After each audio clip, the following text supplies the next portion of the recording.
Hi, welcome back to our second lesson on leg yielding. In Volume 1 of the Train with Jane series, I introduced you to leg yielding and we went over the aids for leg yielding and how to tell if you're doing a quality leg yielding. And now we're going to do some problem solving with leg yielding. And we have Ruth back, and she has a different horse this time. This is Gibson, and Gibson is... He's 12 and he's a Swedish warm blood. He's a Swedish warm blood, okay? And Gibson's going to help be our demo horse.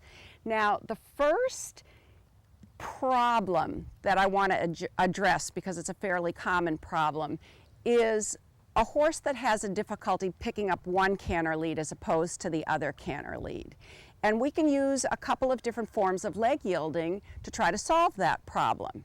Now, I don't know why your horse has difficulty picking up one lead as opposed to the other. But if you told me that you had that issue, the first thing that I would suggest that you try is to go on a circle and spiral in, which just means decrease the size of the circle on a single track, and then increase the circle in leg yielding. And when the horse comes to the track of the 20-meter circle, pick up the canter. Now, the reason that this is a good exercise, and it's the first one that I would try if your horse has difficulty picking up the canter to part, is that horses will pick up whichever lead they are bent through the body, and flexed at the pole. Whatever direction they're bent and flexed toward, that is the lead that they'll pick up. So oftentimes, for example, if you want to pick up right lead and your horse is a little bit counter bent and falling on your inside leg, he ends up picking up the left lead instead of the right lead. So this leg yielding to increase the size of the circle increases the bendability around your inside leg. So we put the horse more and more what we call through the inside of his body, so that you have a little insurance policy to keep that bend, and it's easier for the horse to pick up the correct lead. Now, I need to say one thing about the aids in this case when we leg yield to increase the size of the circle, because it might sound a little bit confusing when you compare it to the first lesson. In the first lesson, when I talked about the aids for leg yielding, I said one leg was on the girth to tell the horse to go forward, and the other leg was behind the girth to tell the horse to go sideways. And it's that combination of a leg on the girth and behind the girth that in the language of the horse says go forward and sideways at the same time. But if you remember, I also said in leg yielding, the spine of the horse is straight, and he just has a little flexion at the pole away from the direction of movement. And if you remember back to the lesson on straightness, the definition of straightness is that the horse's spine directly overlaps his line of travel, which means therefore two things, that the horse is straight on straight lines and bent on curves and corners and circles. So when we do this exercise, increasing the circle in leg yielding, in order for the horse to be straight, he has to be bent. And so in order to do that, Ruth is going to keep her inside leg on the girth, and he's going to move away from her inner leg on the girth, as opposed to the leg being behind the girth. So you might say, well, how is the horse supposed to know the difference of whether he's supposed to go sideways or whether he's just supposed to stay on the circle? What she will do is shift her weight in the direction she wants Gibson to go. So if she were circling to the right, and she just wanted to have, to the right, and she just wanted to have her bending aids on, her weight would be on her right seat bone, her inside seat bone. When she wants to enlarge the circle and have Gibson move to the left, she would shift her weight to the left. And because he wants her to stay balanced over his back, he's going to step under her weight. So that will be the way she differentiates with the aids, so he knows to go sideways. And what we're looking for is that nice bend around her inner leg, and when she touches the 20-meter circle, that's the time to ask for the strike off to the canter. So you want to try that? Okay.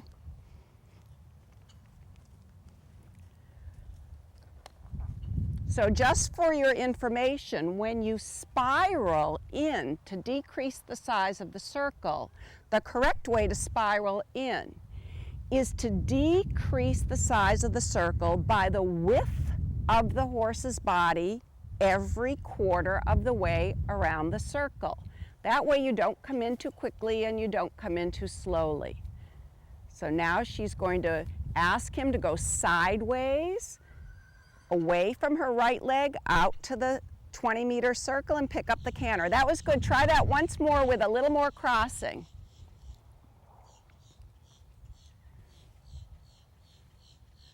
And she's going to spiral in on a single track, decreasing the circle by the width of the horse's body, every quarter of the way around the circle.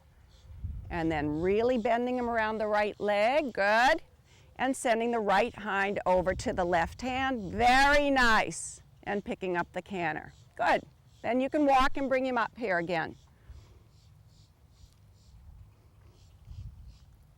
Just bring him over. I want to just explain this spiraling in. Come straight, Ruth, like you're on the center line so that you're facing the camera. So, and you can stop there. So I know that I said this kind of fast, so I want to go over it again. The proper way to spiral in, to decrease the size of the circle, is to decrease the size of the circle by the width. You see, by the width of the horse's body every quarter of the way around the circle. And so when she's a quarter of the way around the circle, she's this far in off the track. When she's halfway around the circle, she's twice the width of his body in from the track. When she's 3/4 of the way around the circle, 3 widths of his body. And that's a good gauge so that you don't come in too fast and you don't come in too slowly. And that was very nicely done and very smooth. So that would be the first exercise I would try if your horse has difficulty picking up one lead as opposed to the other lead. But if you find that that exercise doesn't work for you, another thing that I would try is a different form of leg yielding on the circle, and I call this an engagement of the outside hind leg exercise. Now the reason, we're going to pretend he's going to the left, the reason we want to engage the outside hind leg is that's the strike-off leg for the correct lead. In other words, the sequence of legs for the correct canter, the first beat is the outside hind, the second beat is the diagonal pair of inside hind and outside fore, and the third beat is the leading leg, the inside foreleg. So what determines whether or not your horse is going to end up on the correct lead will be decided by which hind leg steps first. So if your horse is a little lazy with the outside hind leg and you ask for the canter, he might pick up the canter with the inside hind leg first as opposed to the outside hind leg. So we're going to do another leg yielding exercise on the circle, but in this case, Gibson's going to have his front legs on the original track of the circle, and Ruth is going to ask him to bring his hindquarters in. So, depending on which way you go, the outside hind leg is stepping over underneath the heavy point of the body, and she's going to engage the hind leg for a few steps, and then she's going to rebend him along the arc of the circle. And then once you can try that once or twice in the walk, Okay. and then do it in the trot once, and then after you've rebent him, ask for the canter to part. I always like to do the exercises first in the walk just to explain them to the horse.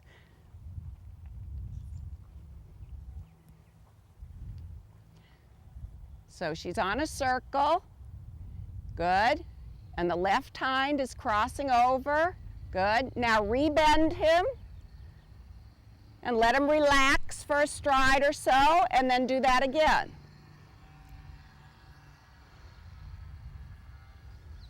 So she asks the left hind to step under the body toward the right rein, good, and then rebend him. That's fine. So if you want to just try that in the trot now. So remember, this is an engagement of the outside hind leg exercise. Good. And rebend him. Good. Very nice. And trot and just try it once more.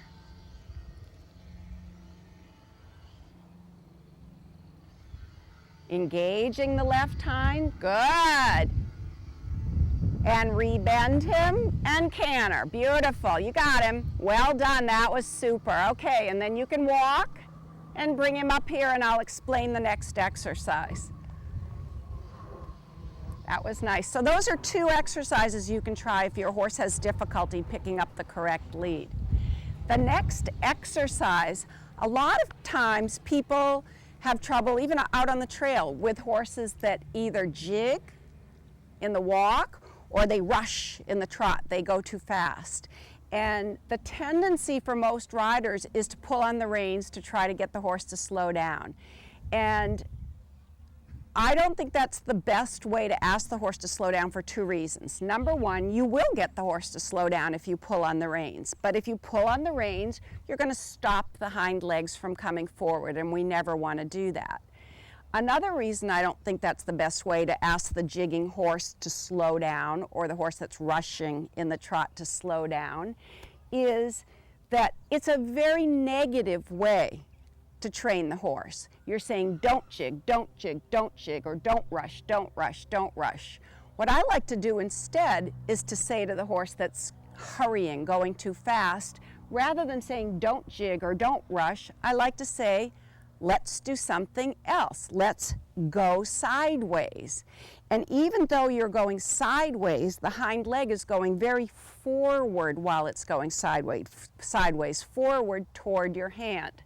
So Ruth is going to Hollywood this a little bit because I don't know whether Gibson necessarily would jig in the walk or rush in the trot, but she's going to start in the walk and she's going to make his walk rhythm a little irregular and the tempo a little quick, and then she's going to send him very steeply sideways as she goes down the long side in a head to the wall leg yield until he picks up a 4-beat flat-footed walk. And as soon as he slows down, then she can straighten him. As long as he stays slow and regular in his walk, she can keep him on a straight line. As soon as he gets hurried again, she's going to ask him to go sideways. So off you go in the walk.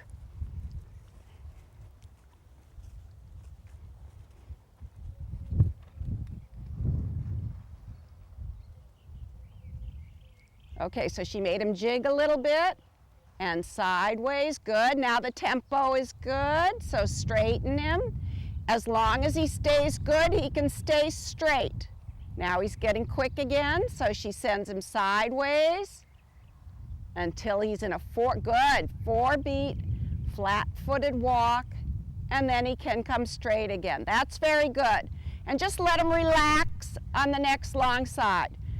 I want to say something about that while she's letting him relax. Normally, you would not leg yield exercise after exercise after exercise. You wouldn't go sideways for an entire session.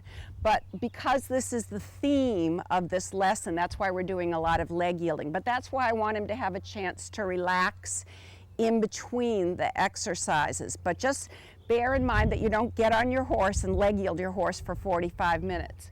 Do you want to try that in the trot? Yeah. Same thing. So a little bit rushing in the trot, then sideways until he slows down, and then he can go straight again. Good. Good. So very sideways until he goes slow. Good. Straighten him. And as long as he stays slow, she can keep him on a straight line.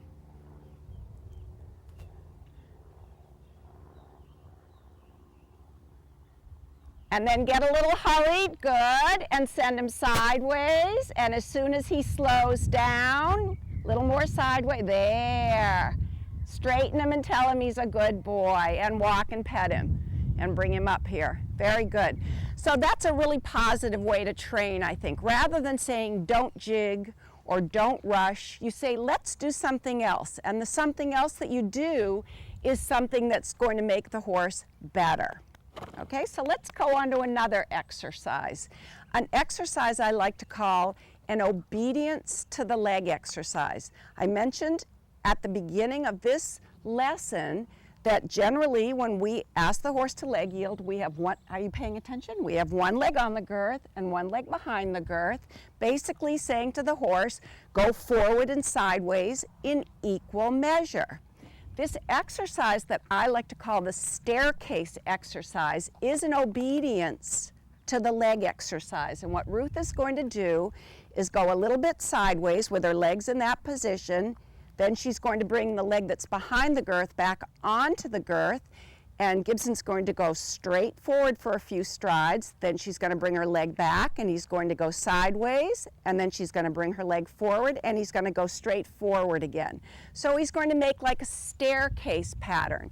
And this is an obedience to the leg exercise. It's a really good way to check that your horse is paying attention to you. So we'll just do that in the walk. Okay. Since he's doing a lot of leg yield, doing it in the walk will be fine.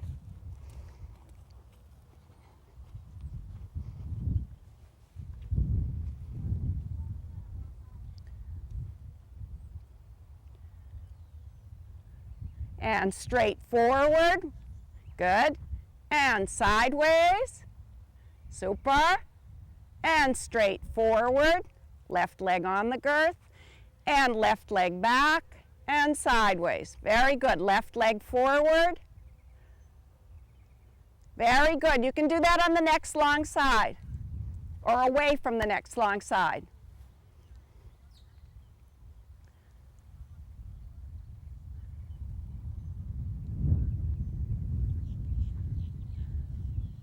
Good, and straight forward, and left leg back, sideways, good, and straight forward,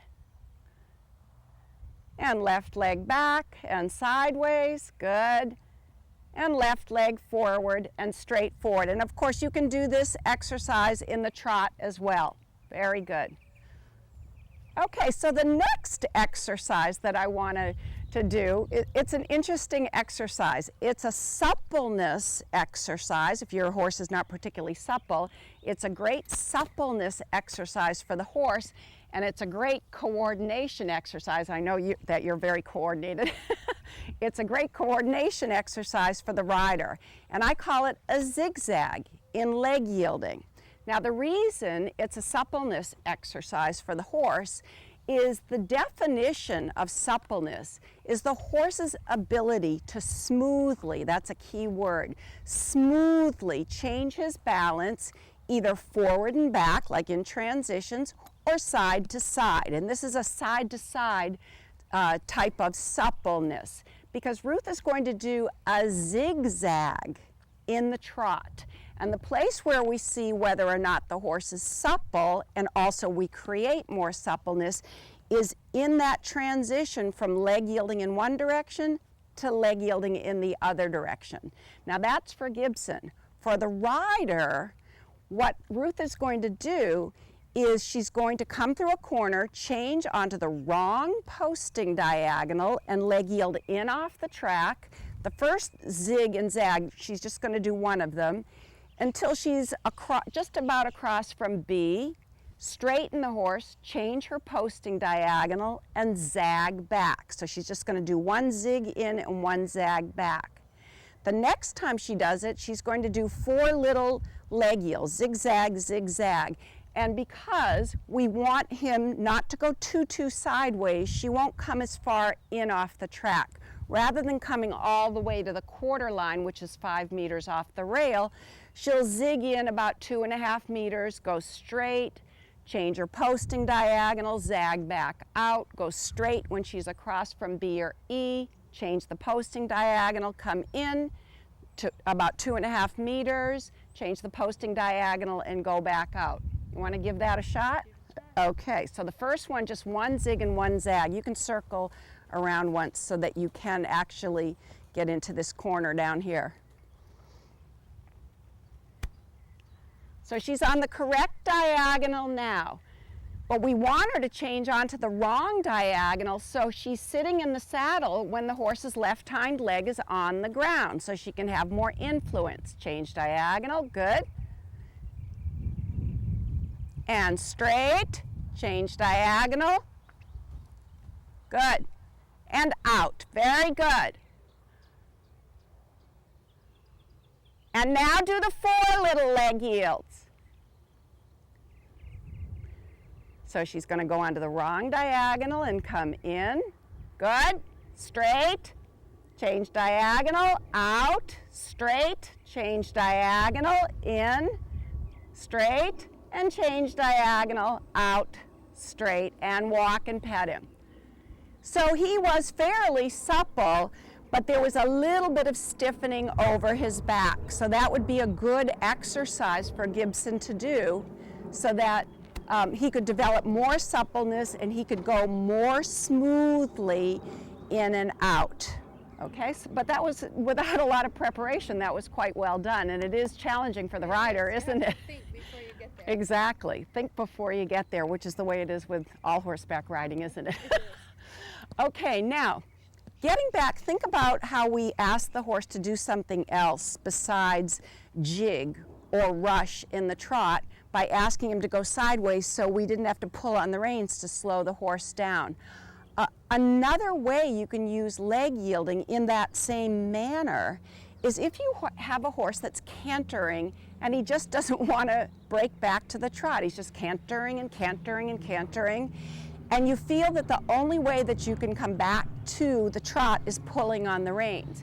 And we want to teach the horse by tightening the stomach muscles and holding in the back that he does the down transition from the seat rather than pulling on the reins. So what we're going to do now is go back on a circle and pick up the canter, and then Ruth is going to ask Gibson to put his hindquarters out on the circle at a very steep angle, our 45-degree angle. And as she's doing that, she's going to hold her tummy muscles and say whoa or trot or slow, whatever word you want to use, so that by going very steeply sideways in the canter, he's going to basically fall into the trot. But pretty soon he gets the connection that the transition from canter to trot is done from this tightening of the stomach muscles, not from pulling on the reins. Okay. So let's try that. That's a lot of leg yielding for one horse. He's doing a great job.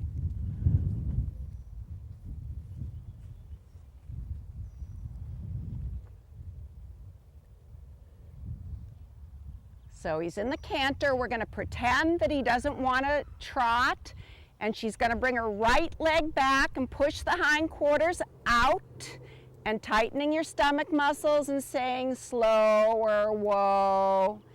More sideways. Good. And then straighten him and tell him he's a good boy. Good. Do that once more. That was super.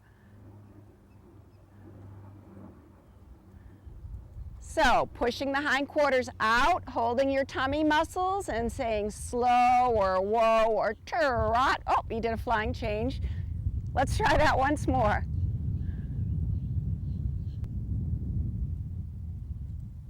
And we'll try that again. A little communication error there. That's horseback riding for you. And sideways. Yep, there you go. And tell him good boy. Very good. And then tighten your tummy muscles and walk and pet him. Good. Sometimes that happens. That's training horses. So we're going to do one more exercise in leg yielding. If you have a horse that by nature does not have a natural lengthening, and what will become a natural, medium, or extended trot, sometimes it's because their range of motion is limited as far as covering more ground with each stride. So by doing a very gentle stretching exercise and stretching the muscles out this way, we increase the range of motion so that when we ask the horse to do a lengthening, he can cover more ground this way. And as everything that we do with the horse, we want to do it in a very systematic way where we ask for progressively steeper leg yields. We don't want to start off with something really, really steep because, as you saw in training, there are going to be times that you encounter resistance. But if you do things in a progressive, systematic way, the resistance you encounter is a whole lot less than if you skipped a bunch of steps. Whenever I encounter resistance, I sort of go by the general rule of how can I make this exercise a little bit easier? How can I put in maybe 2 or 3 or even 4 little baby steps to lead up to the eventual exercise I wanted to do? So what we're going to do the first time is a leg yield, all of this in the walk, because like I said, I want it to be a very gentle exercise. Just leg yield in the walk all the way across the diagonal, back and forth. The second time, leg yield to the second letter. And then the third time, try to do a zig and a zag all the way across the arena.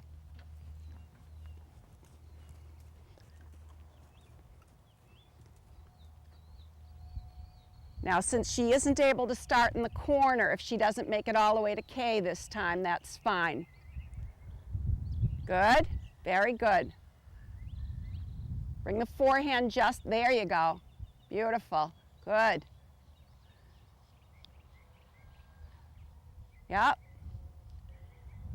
And she's visualizing, stretching out those muscles in the horse's shoulders and in his lower back and in his hips.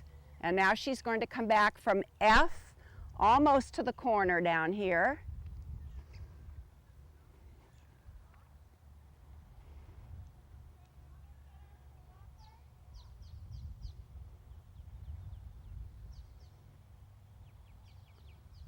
Yeah, a little straighter in the neck, there you go, with the left rein, rhythm, good.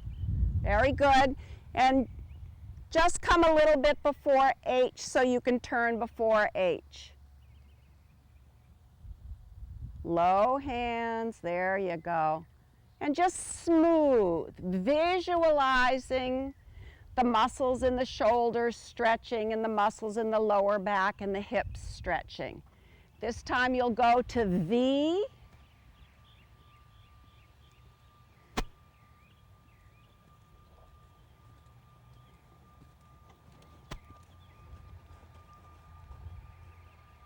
So just a slightly steeper by going to V, and rhythm and slow and easy and smooth. That's beautiful. Very beautiful. Just like that, don't change a thing. Notice she turns her head and looks at the letter that she wants to go to, because the horse will go where you look. That's beautiful. Good. Very nice. Let him relax and then come from F to S.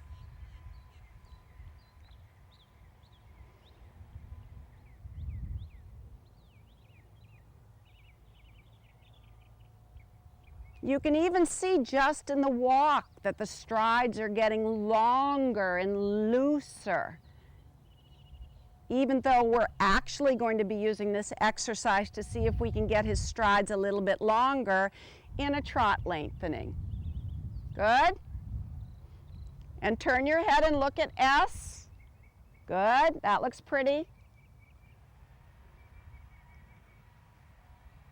Very nice. Smooth and regular in the rhythm. Very good. Bring the forehand just a hair there. Don't let him lead with the hindquarters. Okay, now here comes the hard one. We're going to try a little bit of a zig and a little bit of a zag. Very nice. We can see how much looser he's coming in his body in the walk. Super. Yeah, slow. And you're going to go, if you can, to a little bit before E. You don't have to go all the way over since you weren't able to get into this corner here, but smooth and slow. Maybe go as far as the quarter line, the far quarter line, then go straight and zag back. If she had had the use of the whole arena, she would go all the way over to E. And straight and back to F. Smooth. Good. And when you finish this one, circle in the trot at that end, and then try an easy lengthening across the diagonal from K. Very nice, Ruth. That's beautiful. So we're going to see if he can be a little bit looser and freer in his shoulders and in his length of stride than he would be if we hadn't done the leg yields. And you can do the lengthening rising if you like.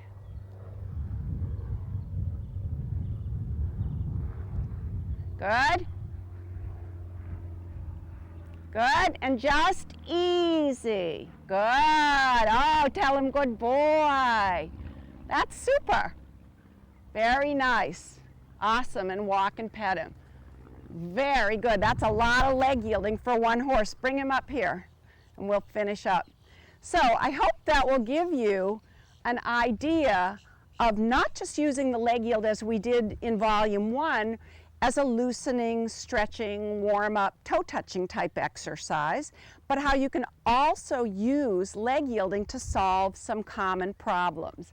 The exercises that we showed today were 2 exercises to help pick up the correct canter lead, how we can slow down the jigging horse or the horse that rushes in the trot, and obedience to the leg exercise with our little staircase exercise, so the horse is really paying attention to when both legs are on the girth as opposed to one leg on the girth and one leg behind the girth. A suppleness for the horse and coordination exercise for the rider, that little zig and zag in rising trot.